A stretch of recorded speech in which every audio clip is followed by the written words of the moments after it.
What an enormous day here on the show, because we get to bring you brand new music from Mike Maines and the Branches, and here to bring the new music with him is Mike Maines himself. Good morning, Mike.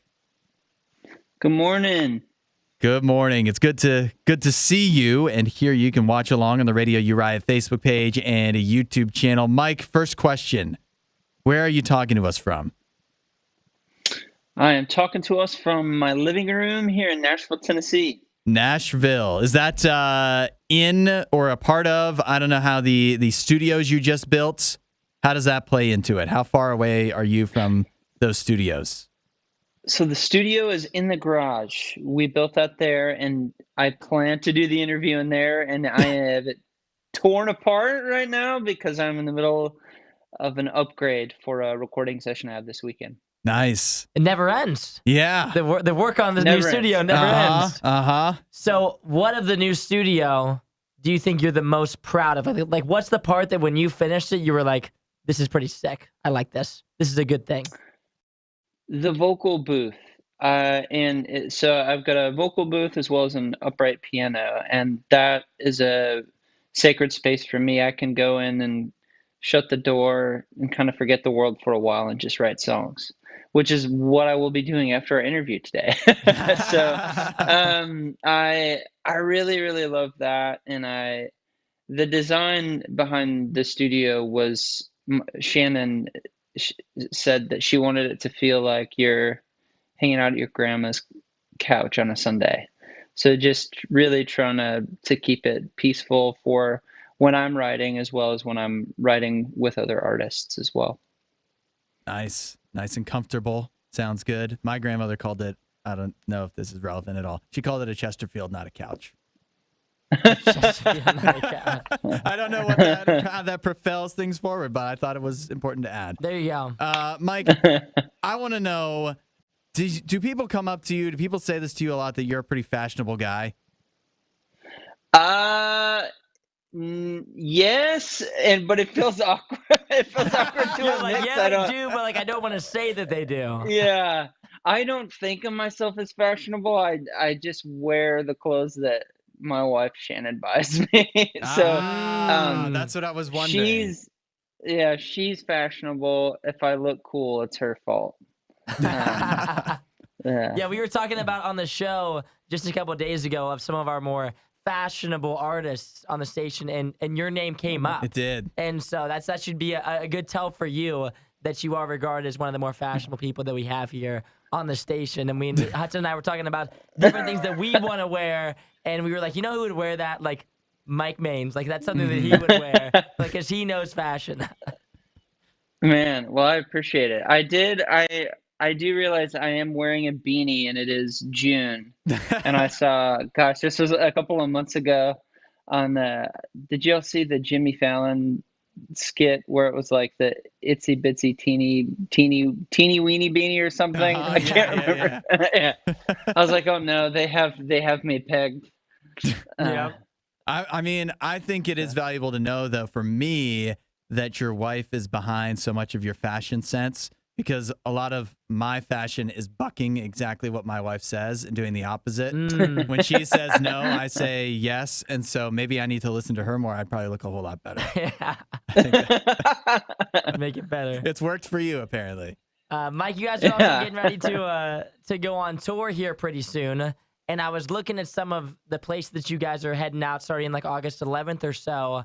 Is there anywhere that you're going to perform that maybe this is the second time you've went there, or anywhere that you guys have on the list that you're really excited to go to? Yes. I don't know if this is announced yet, but here we go anyway. We're playing a festival on August 5th with Colony House. So I'm genuinely stoked about that. We love the Colony House crew, and that should be really rad. Denver, all the dates in Denver.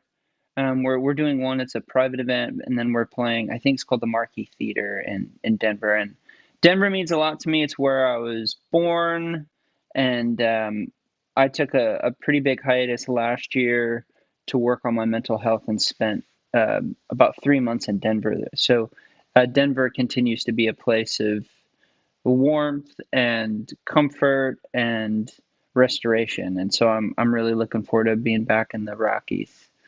Cue all of the Dumb and Dumber references. Well, we're looking forward to the new tour. Yeah, I mean, and if Mike didn't mention your city, but it's on the list, there's still going to be a great show. Oh, it'll be grand. Yeah, they're all going to be good, but Denver's going to be the best. Pueblo? There you go. Is that where you're from? No. We're Just out in here. general. Okay, Yeah, I was just so in sorry. general. Just in general. He didn't mention your spot. He's still excited to go see you guys wherever you are. So you've got the tour coming up, and we've got the new song, We Are Alive, that we're going to play here in just a few moments. What else is, I mean, you're talking about going ahead and writing music after you get done with us, so we don't want to keep you with that. But obviously that means more new music is on the horizon. What else have you got coming up here? Yeah, so we have a new album coming out this fall. It's called Memory Unfixed. It releases in September. I'm extremely proud of it. The cliche thing that we as artists say is, I feel like it's my best work yet, and I really do. I think there's something for every Branches fan on this album. I feel like for every record we kind of turn into a different band. Home was sort of its own thing. Calm Down, Everything Is Fine is like classic sophomore slump of being afraid that you can't repeat whatever minute success we felt we had on the first one. When We're in Love was an album about heartbreak and rebuilding, and Memory Unfixed it's a bit more cerebral. It was born during the pandemic and written and finished sort of in the middle and a bit after. So it's kind of the beginning, middle, and ending of the pandemic were where Memory Unfixed was born. And We're Alive in particular was one of the first songs that came out of that season. I was reflecting a lot on my childhood, my teenage years, because I had all this time off to sort of sit around and allow whatever wild, weird memories were sort of brewing down in my subconscious, that a lot of that kind of floated up to the surface. There was some pain. There was also a lot of magic and beauty in there. And we have a great record to show. And of course, I'm always writing. I feel like when I went away last year, I have a whole other album's worth of material. So, but I'm really excited about this and glad that we are not taking too long to put out music. I feel like I always make a record, scrap it, make another record, scrap it, and then finally settle. So for every full length we release, there's probably 2 or 3 in between. I need to get better at just letting go and putting it out there.